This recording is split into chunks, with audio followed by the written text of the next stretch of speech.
Hi, I'm Ricardo. Hi, and I'm Shannon.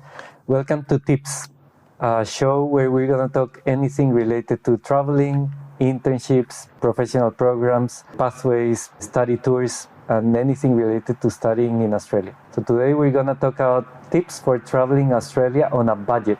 And this is with an ex-tour guide. So what do you think, Shannon? What's your advice? Well, I'm a bit biased being Australian, Ricardo, but I think Australia is an amazing country, and I think we've got Agree. so many beautiful things to see. And having travelled a lot of the world, even your part of the world around South America and Colombia, on a budget as well for like a year, I know that when people are travelling in Australia, which is obviously a more expensive country, that having some tips on how to save money or do things on a cheap, make your dollar go further, is all important stuff if you want to get more out of your Australian adventure, so to speak, if you're a student or if you're here on a tour or only for a brief period of time. Yep. So what would be your first advice? To go on a budget. So to go on a budget, one of the things that I did a lot when I was a tour guide is that I would tour guide and I'd, let's say, go from Sydney to Cairns, and I'd end up in Cairns, but I was probably living on the Gold Coast maybe at that point in time, or Byron, and I had to get back down. So what I would do is, there's a lot of companies that have rental cars. And when I say rental cars, I'm talking more camper vans. Companies like Brits that have these big camper vans, and they get driven, let's say, by a family from Sydney to Cairns, and they need to get back to Sydney. So what they call them is rental relocations. And what you can do is you can ring up, find out if there's any rental relocations that need going, where they're going to. And in some cases, you can get the van for as little as $1 a day.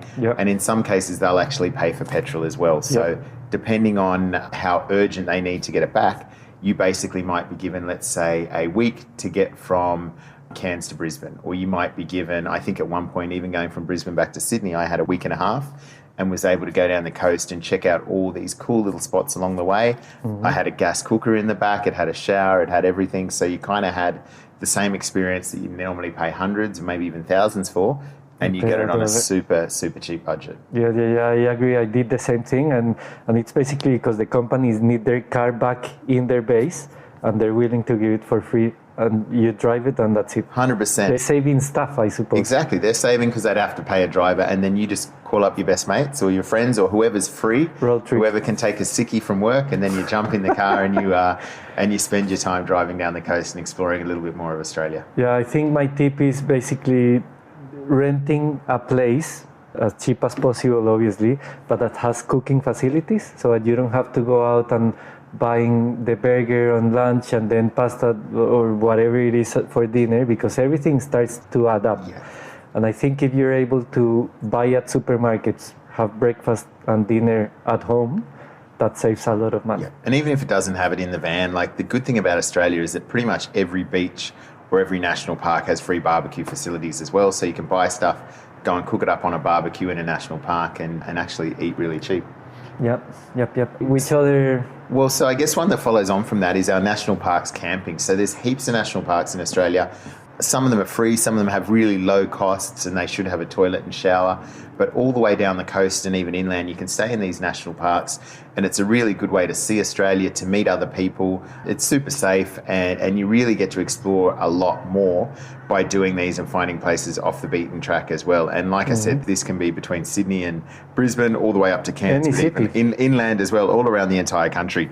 And there's a lot of tourist and really nice destinations in between the major cities. Completely. And I think they're the best parts of Australia. I mean, a few years ago, I spent with a mate of mine, Luke, we did an environmental fundraising trip around Australia, jumped out of planes in koala suits to get the media out. But then we had an old ambulance, and we spent 12 months traveling around Australia. And some of the best spots we found were magical little spots with virtually no one there. We'd have the place to ourselves.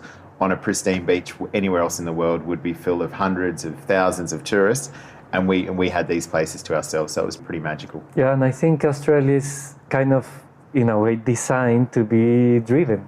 There's so many towns, so many beaches, so many parks, so many places to stop. Don't fly. If you have the time, just drive. And on that note, I mean, when you say driving, I think that's important as well. But the other one I'll say is sailing. So if you get the chance to get up to the Barrier Reef, that's something that Australia has that's amazing. Only living organism seen from outer space is the Great Barrier Reef.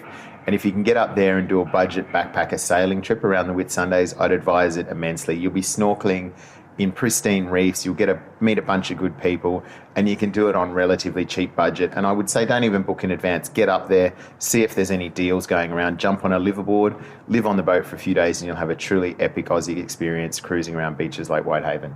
Great. So what's the sum up, the conclusion for this episode? So the sum up would be relocations, rental relocations Yep. for your camper vans, Yep. getting into the national parks and off the beaten track, Yep. and if you get the chance, sailing around the Whitsundays. And try to buy things in supermarkets instead of restaurants all the time. Exactly, like cook it up. Perfect. So I'm Ricardo Gutierrez. You can find me LinkedIn as also Betsy Accommodation Solutions or Innovator Diary. So connect and follow me if you want. Shannon Semenico, founder and CEO of Education and Migration Services Australia. Our website's emsaus.com. Look forward to catching up. Perfect.